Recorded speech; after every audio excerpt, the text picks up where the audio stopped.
So hello everyone, कैसे हो आप सभी। स्वागत है आपका मेरे इस कंप्यूटर के सीरीज में। और हम देखेंगे आज topic algorithm and flow chart. समझेंगे एल्गोरिथम क्या होता है, फ्लो चार्ट क्या होता है। इससे पहले मैंने आपको कंप्लीट करा है नंबर सिस्टम टॉपिक, ठीक है। तो चलो समझते हैं क्या होता है फ्लो चार्ट और क्या होता है हमारा एल्गोरिथम।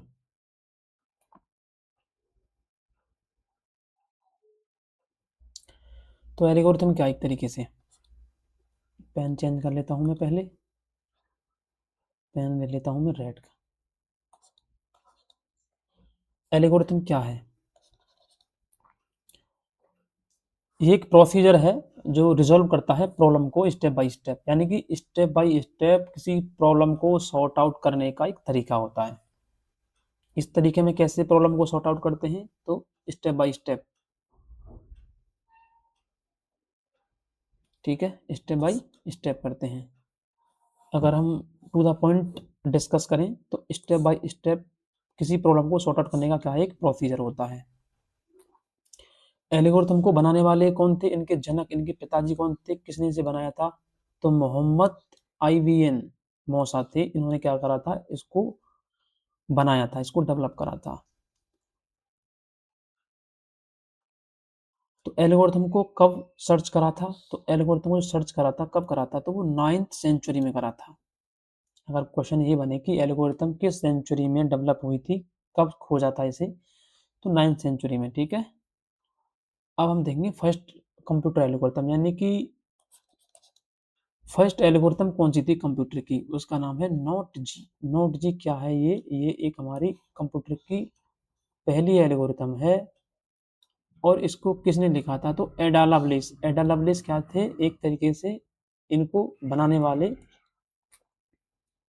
पर्सन थे, व्यक्ति थे। इन्होंने क्या करा था, इसको बनाया था। तो कब बनाया था? 1843 में। 1843 में इसको बनाया था। अब हम देखेंगे एडा लवलेस के बारे में कि एडा लवलेस के बारे में ये थे कौन, क्या इन्होंने करा था। तो एडा लवलेस जो थे, उन्होंने क्या करा था, फर्स्ट कंप्यूटर, मतलब पहला कंप्यूटर प्रोग्रामर कौन कौन है? तो एडा लवलेस, ठीक है। इन्होंने क्या करा था, इन्होंने इंग्लिश और मैथ और बर्नौली नंबर को काउंट करने का एक मतलब विधि बनाई थी। तो वो किसने बनाई थी? तो इन्होंने ही बनाई थी, एडा लवलेस जी ने, ठीक है। और गूगल एल्गो की बात करें तो गूगल एल्गो जो है वो क्या है, वो पेज रैंकिंग पे काम करती है, जबकि फेसबुक एल्गोरिथम किस पे काम करती है? तो एज रैंकिंग पे, ठीक है। फेसबुक से रिलेटेड कोई वर्ड दिखे आपको तो एज रैंकिंग, गूगल से रिलेटेड कोई वर्ड दिखे तो पेज रैंकिंग। ध्यान रखने आपको ये, और ये एमसीक्यू में पूछे जाते हैं। गूगल के द्वारा कौन कौन सी एल्गोरिथम लिखी गई थी? तो गूगल के द्वारा कौन कौन सी लिखी गई थी, मैंने यहाँ पे नीचे लिख रखी है। तो कैफीन हो गया 2010, देन ये फोर्थ, पिंगिन 2012, फिर वेनिक्स 2012, और ये सब इंपॉर्टेंट है। इंपॉर्टेंट मैंने यहाँ पे लिखी है, तो आप देख सकते हो। कोर अपडेट हो गई, जो लेटेस्ट है, जो अभी जो चल रही है वो कोर अपडेट है। तो हमने इन सारी चीज़ों को समझा। अब हम चलते हैं अपने नेक्स्ट पेज पे।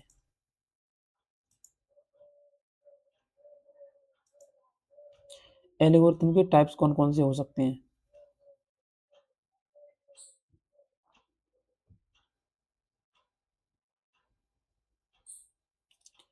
एल्गोरिथम के टाइप्स कौन कौन से हो सकते हैं?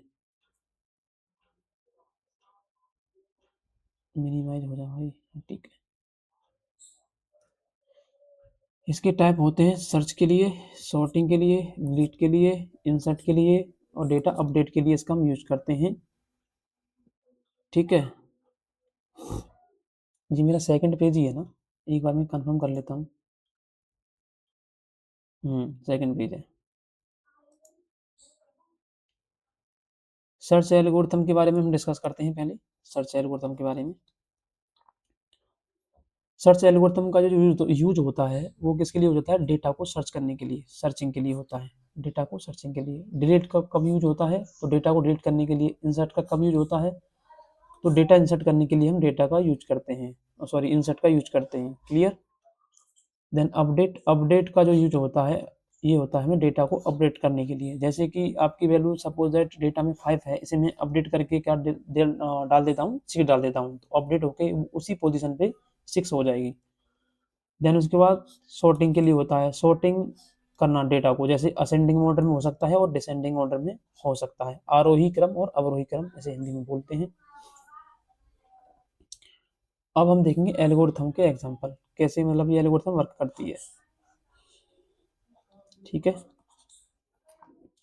जैसे एग्जांपल के लिए में हमने लिया यहाँ पे एल्गोरिथम, 2 नंबर को ऐड करना है आपको, तो सबसे पहले क्या लेंगे हम, स्टेप 1 में हम सबसे पहले लेंगे, स्टार्ट करेंगे।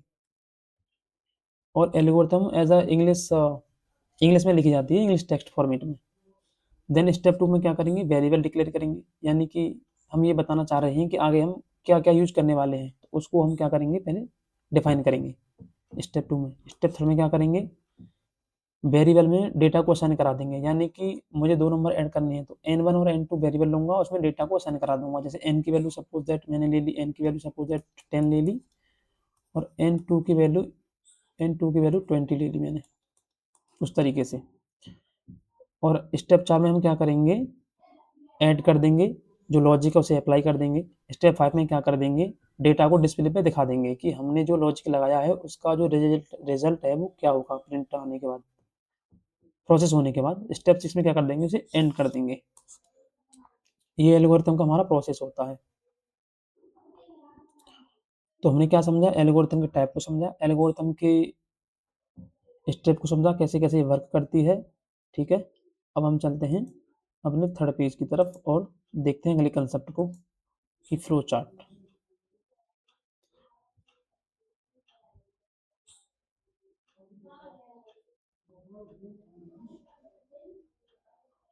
ये बहुत इंपॉर्टेंट टॉपिक है, और ये BCA, MCA, BTech या कंप्यूटर साइंस BSc हो गया, इन सब में भी ये टॉपिक पढ़ाया जाता है और बहुत इंपॉर्टेंट है। अब हम देखेंगे फ्लो चार्ट के बारे में। फ्लो चार्ट क्या है, सिंपल सी बात है, फ्लो चार्ट एक ग्राफिकल रिप्रेजेंटेशन होता है।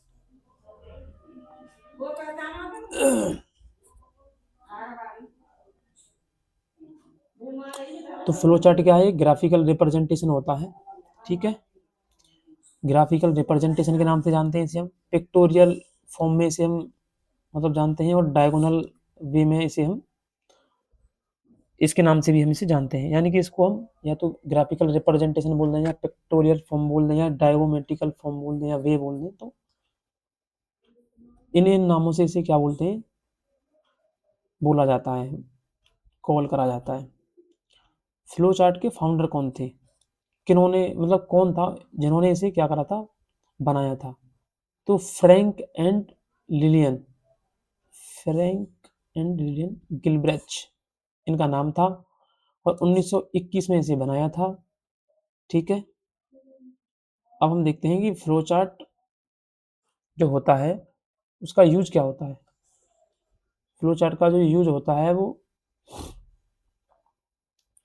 ग्राफिकली रिप्रेजेंटेशन के लिए इसका हम यूज करते हैं, बट यहाँ पे हम ग्राफिकल रिप्रेजेंटेशन के लिए यूज करने के बाद मतलब उसके दौरान उसमें हम 6 सिंबल्स का यूज करते हैं, 6 टाइप्स के सिंबल्स का। कौन कौन से होते हैं वो मैं आपको आगे बताऊंगा। ओल्ड नाम क्या है फ्लो चार्ट का, तो फ्लो प्रोसेस, ये क्वेश्चन पूछा जाता है कि ओल्ड नाम क्या है। फ्लो चार्ट प्रेजेंट में कौन सा है, तो 1921। अब हम देखते हैं इसके सिंबल्स के बारे में, क्या क्या नेम हो सकते हैं। तो ये पहले नंबर पे जो दिख रहा है आपको, इसे बोलते हैं हम टर्मिनेटर, या फिर स्टार्टिंग सिंबल बोल सकते हैं इसे हम, एंडिंग पॉइंट सिंबल बोल सकते हैं, या टर्मिनेटर के नाम से भी इसे हम जानते हैं। इसका जो काम होता है फ्लो चार्ट को स्टार्ट करना, यानी कि किसी सपोज दैट आप 2 नंबर का प्रोग्राम बना रहे हो ऐड करने का किसी भी लैंग्वेज में, तो आपको क्या करना पड़ेगा, इस मतलब ग्राफिकली आप उसे एक्सप्लेन कर रहे हो कोड ना लिख के, तो आपको क्या करना पड़ेगा, सबसे पहले स्टार्टिंग सिंबल यूज करना होगा, जो कि हम इसे लेते हैं पहले नंबर पर जो मैंने आपको दिखाया है। दूसरा होता है हमारा सिंबल ये, इसका नाम है हमारा इनपुट आउटपुट सिंबल। इस सिंबल का यूज किसके लिए होता है, इनपुट लेने के लिए यूजर से। तीसरे सिंबल का यूज होता है जो हमने इनपुट लिया है उस डेटा को प्रोसेस करना, जैसे कि प्लस करना है, माइनस करना है, डिवाइड करना है, ऑपरेशन परफॉर्म जो आप कराना चाहते हो, तो उसके लिए हम क्या सिंबल यूज करेंगे, इस वाले का यूज करेंगे। देन होता है हमारा चौथा नंबर। इस पे क्या होता है, ये एरो होता है एक तरीके से, इसे फ्लो लाइन या डायरेक्शन के नाम से जानते हैं। देन फिफ्थ नंबर पे आता है हमारा डिसीजन मेकिंग, यानी कि कंडीशन के लिए,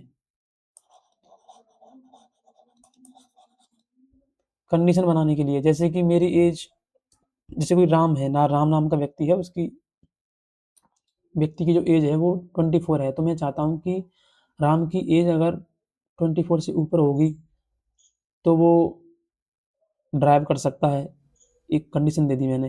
अगर वो नहीं है तो नहीं कर सकता है, तो उस टाइप की जो कंडीशन बनेंगी, डिसीजन जो हम लेते हैं, डिसीजन जो लेते हैं या डिसीजन बनाते हैं, उसके लिए हम इस सिंबल का यूज करते हैं। क्लियर। एक और चीज, इसे डायमंड बॉक्स के नाम से भी जानते हैं। अगर बोला जाए कि डायमंड बॉक्स क्या होता है, तो आपको बताना है कि डिसीजन मेकिंग सिंबल को ही हम डायमंड बॉक्स के नाम से जानते हैं। अब हम देखते हैं नेक्स्ट।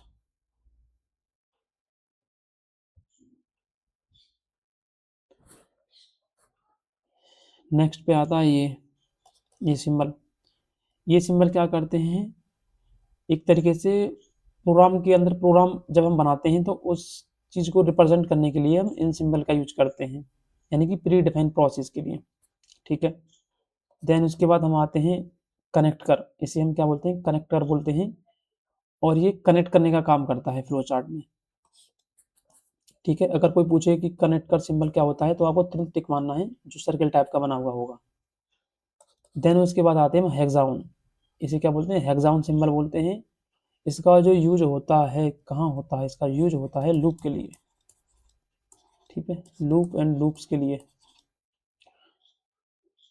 तो लूप के लिए हम किस सिंबल का यूज करते हैं, तो हेक्सागोन का यूज करते हैं। डॉक्यूमेंट सिंबल होता है एक हमारा ये। डॉक्यूमेंट सिंबल कैसा होता है, तो कुछ इस तरीके का होता है। इसका यूज कहाँ होता है, डॉक्यूमेंट को रिप्रेजेंटेशन करने के लिए होता है। जैसे डॉक्यूमेंट, जैसे नाम है, तो उसके लिए, प्रिंटेड डॉक्यूमेंट के लिए या रिपोर्ट बनाने के लिए, इस टाइप के जो काम होते हैं, तो उस टाइप के लिए हम इसका सिंबल का यूज करते हैं। तो हमने सिंबल्स को समझा अच्छी तरीके से। अब हम देखेंगे नीचे types of a flow chart. Flow chart के टाइप्स क्या क्या हो सकते हैं।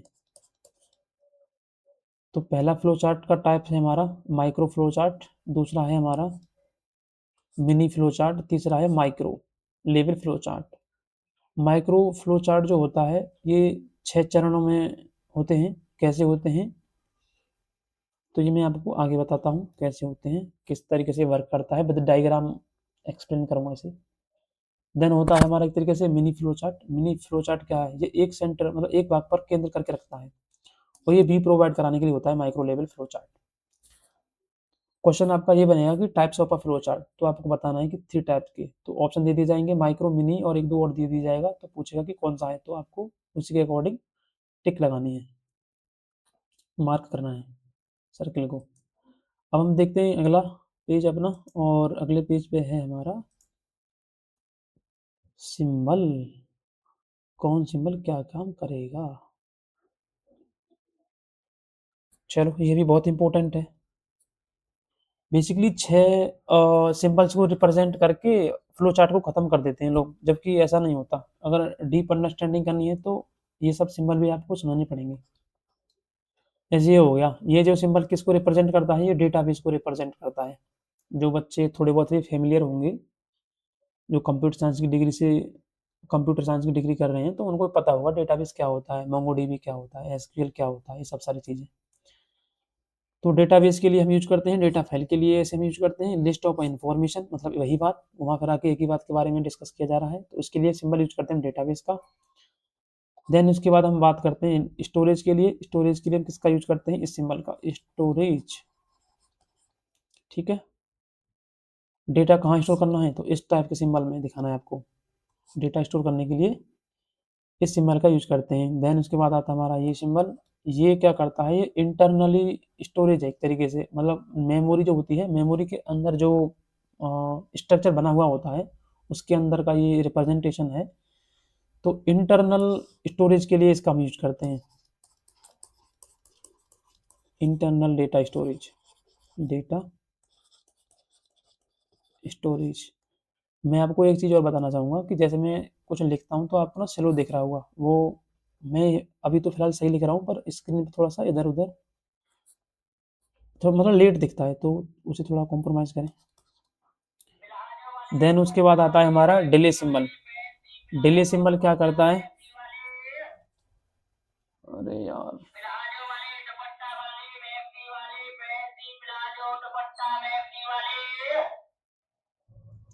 एक तो यहाँ ये बड़ा इशू है, कोई ना कोई आता ही रहता है।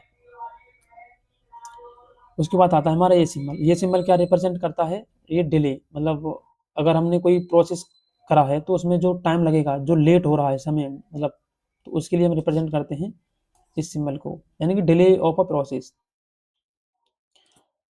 देन इसके बाद आता है ये क्या करता है? ये सिंबल रिप्रेजेंट करता है लूप लिमिट शो, यानी कि लूप की लिमिट को शो करता है। क्या?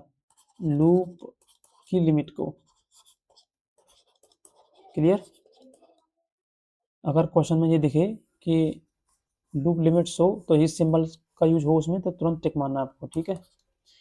इसके बाद ये मर्जिंग के लिए होता है, मर्जिंग के लिए, मर्जिंग के लिए और सब प्रोसेस इस सिंबल को ही बोलते हैं। तो हमने समझा ये सिंबल्स क्या होता है, कौन सा किसके लिए यूज किया जाता है। उसके बाद चलते हैं हम अपने नेक्स्ट पेज की तरफ और हम देखेंगे सूडो कोड। सूडो कोड भी एक तरीके से इम्पोर्टेंट टॉपिक है। होता क्या है सूडो कोड? ये pseudo code text based programming होती है एक तरीके से, टेक्स्ट बेस्ड प्रोग्रामिंग। ये कोई लैंग्वेज नहीं होती, और इंग्लिश लैंग्वेज का यूज करके इसे हम क्या करते हैं? रिप्रेजेंट करते हैं या फिर सूडो कोड को बना के रेडी करते हैं। एग्जाम्पल के नीचे दिया हुआ है, ये एग्जाम्पल के नीचे दिया हुआ है कि हमें क्वेश्चन मिला है कि यदि मेरे नंबर हैं वो 32 से ऊपर हैं तो ग्रेटर देन हो, अदरवाइज क्या दिखाए? Not greater than. Greater than है तो गुड दिखा दे, नहीं तो सॉरी दिखा दे, पास दिखा दे, फेल दिखा दे, कंडीशन बेस्ड काम करेगा ये। तो कुछ इस तरीके से लिखेंगे हम, if marks is 32 greater than print क्या कराएंगे हम? गुड, बहुत अच्छी बात है। अगर वो 32 से नीचे हैं तो सॉरी दिखा देंगे, एल्स पार्ट में चले जाएंगे और सॉरी दिखा देंगे। इसी तरीके से लिखने की विधि को या प्रोसेस को हम क्या बोलते हैं? सूडो कोड के नाम से जानते हैं।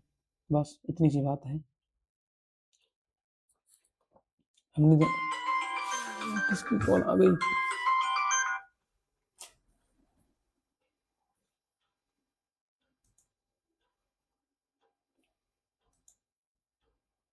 अब हम देखेंगे एमसीक्यू के बारे में। एमसीक्यू को समझते हैं और अपने इस टॉपिक को खत्म करते हैं।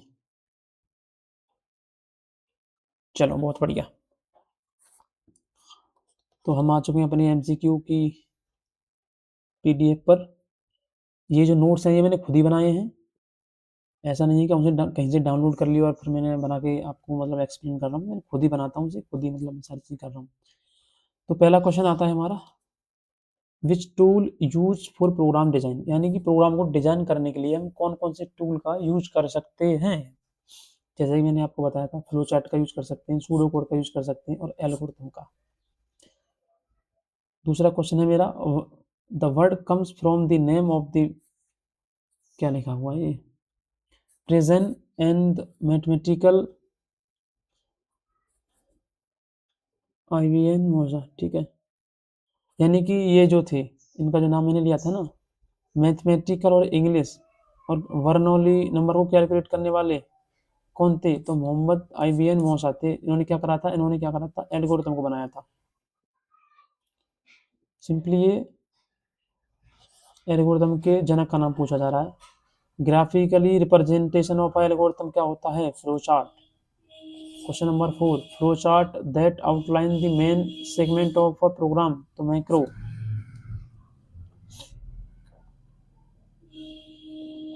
Question number 5, which of the following is not a advantage of a flow chart, flow chart का कौन सा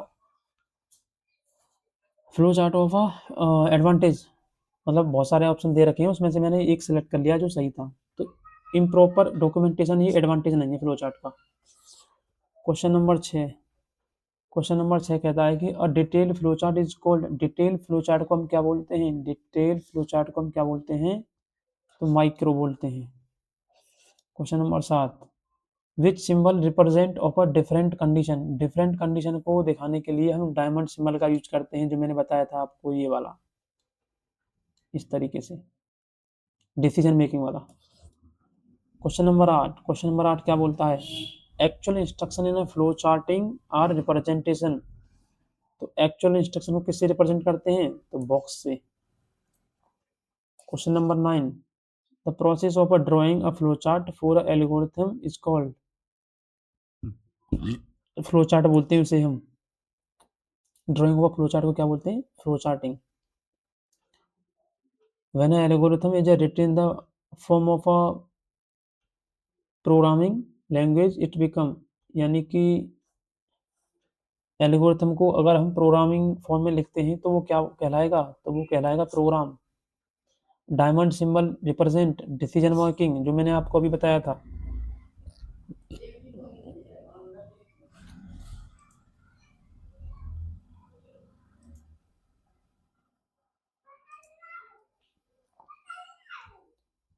अब हम देखते हैं अपने next MCQ question. Part of a algorithm which is repeated for fix number times of a classified as, तो iteration, iteration क्या होता है, एक तरह से लूप होता है, लूप की बात कर रहे हैं, जो चीज़ बार बार रिपीट होती है, ठीक है, तो क्या आएगा यहाँ पे, iteration. Question number 13 algorithm that calls itself directly is non, यानी अपने आप को कॉल कराने की प्रक्रिया को क्या बोलते हैं, तो रिकर्सन। आपने सी प्रोग्राम में पढ़ा होगा कि रिकर्सन क्या होता है, तो recursion is the process which is called to itself again and again. Recursion एक ऐसा प्रोसेस होता है जो अपने आप को ही कॉल कराता है, ठीक है। Question number 14 connectors, connectors used to connect the flowchart symbol to each other are classified as arrow lines, arrow line के द्वारा हम इसे रिप्रेजेंट करते हैं। इनपुट आउटपुट सिंबल, ये रहा, इसी को हम इनपुट आउटपुट सिंबल बोलते हैं, इसे क्या बोलते हैं, पैरेललोग्राम के नाम से जानते हैं इसे। Question number 16 diagram that represent step और operation involved in any kind of a process is called, तो फ्लो चार्ट एक ऐसा प्रोसेस होता है जो स्टेप बाय जो रिप्रेजेंट होता है graphically. What is the algorithm, algorithm क्या है, तो स्टेप बाय स्टेप प्रोसेस है। क्वेश्चन नंबर 18 है in flow chart parallelogram is used to show input और आउटपुट डेटा को, या फिर रीडिंग करने के लिए डेटा की। कॉम्प्लेक्सिटी ऑफ एल्गोरिथम रिप्रेजेंट, तो परफॉर्मेंस को रिप्रेजेंट करती है उसकी कॉम्प्लेक्सिटी एल्गोरिथम की। Question number 20 computation logic can represent visually और डिजाइनिंग, फ्लो चार्ट के द्वारा हम क्या कर सकते हैं, रिप्रेजेंट कर सकते हैं visually. Starting and ending point, वही मैंने आपको बताया था, इसे टर्मिनेटर के नाम से जानते हैं, एंडिंग के नाम से जानते हैं, और स्टार्ट के नाम से भी जानते हैं इस सिंबल को। Clear. Question number 22 which box represent four plus minus multiplication divide, इसे क्या बोलते हैं, इसे हम बोलते हैं प्रोसेस, PROCESS, ठीक है, तो प्रोसेस द राइट आंसर। अब हम चलते हैं अपने नेक्स्ट पेज पे। नेक्स्ट पेज क्या बोलता है हमारा, नेक्स्ट पेज बोलता है question number 23।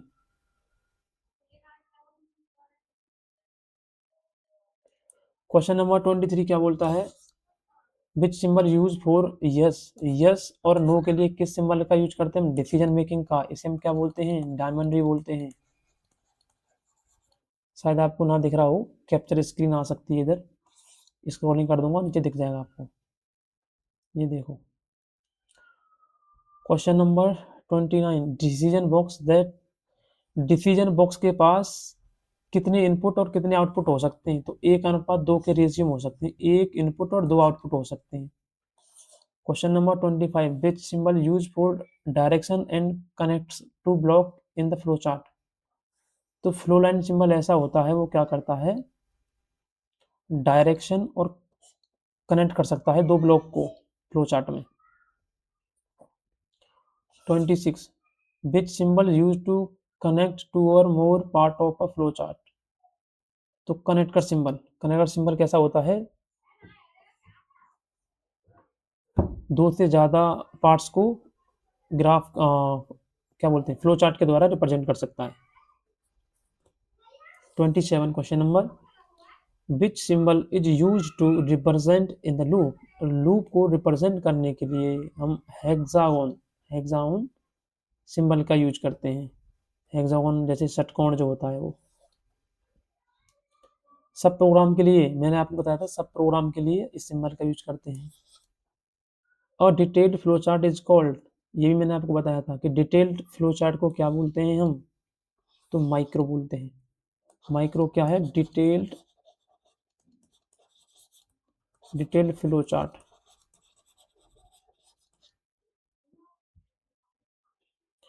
Question number 30, flow chart start the outline the main segment of a program, तो मैक्रो।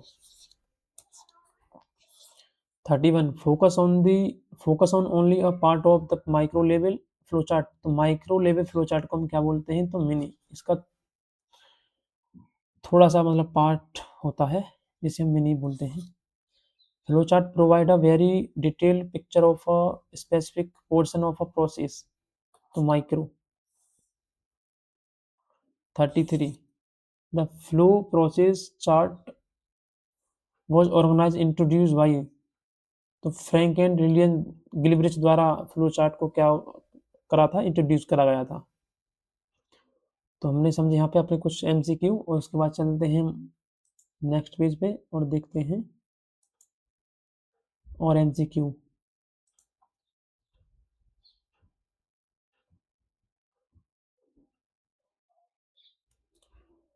क्वेश्चन है मेरा 34,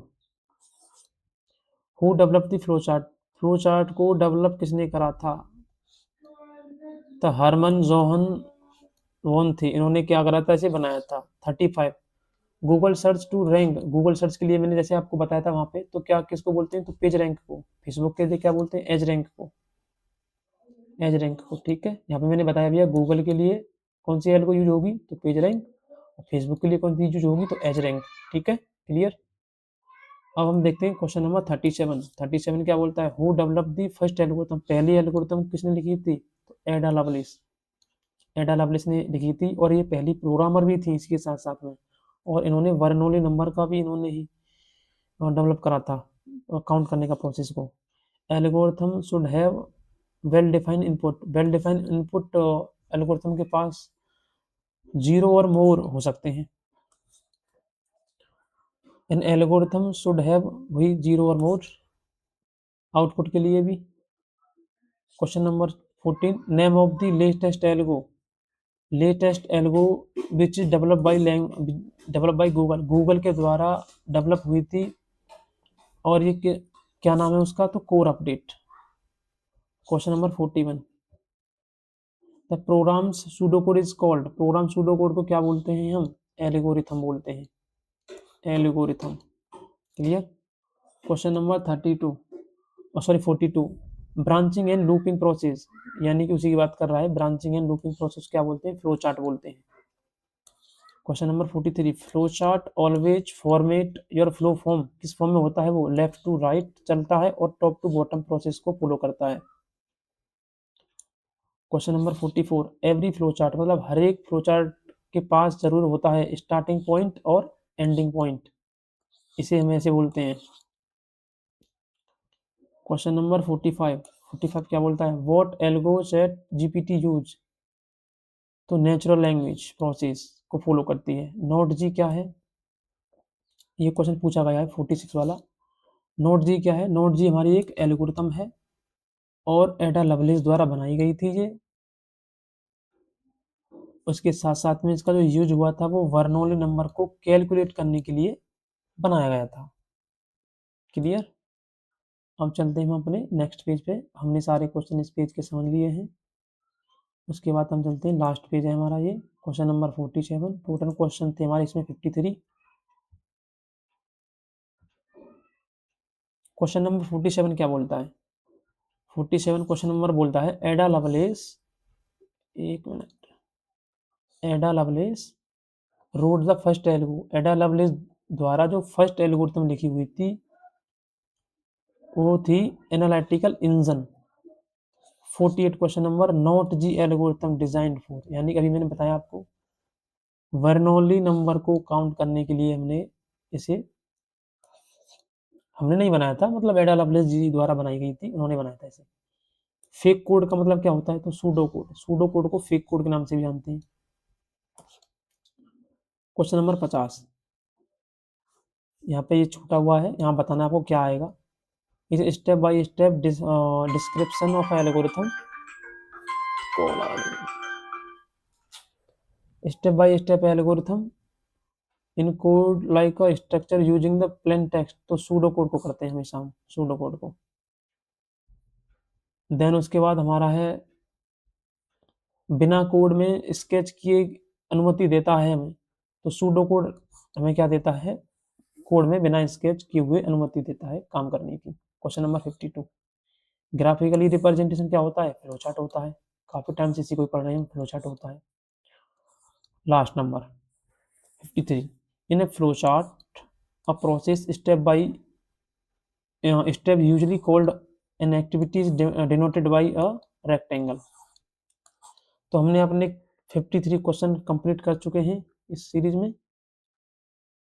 तो ये टॉपिक हो चुका है हमारा खत्म।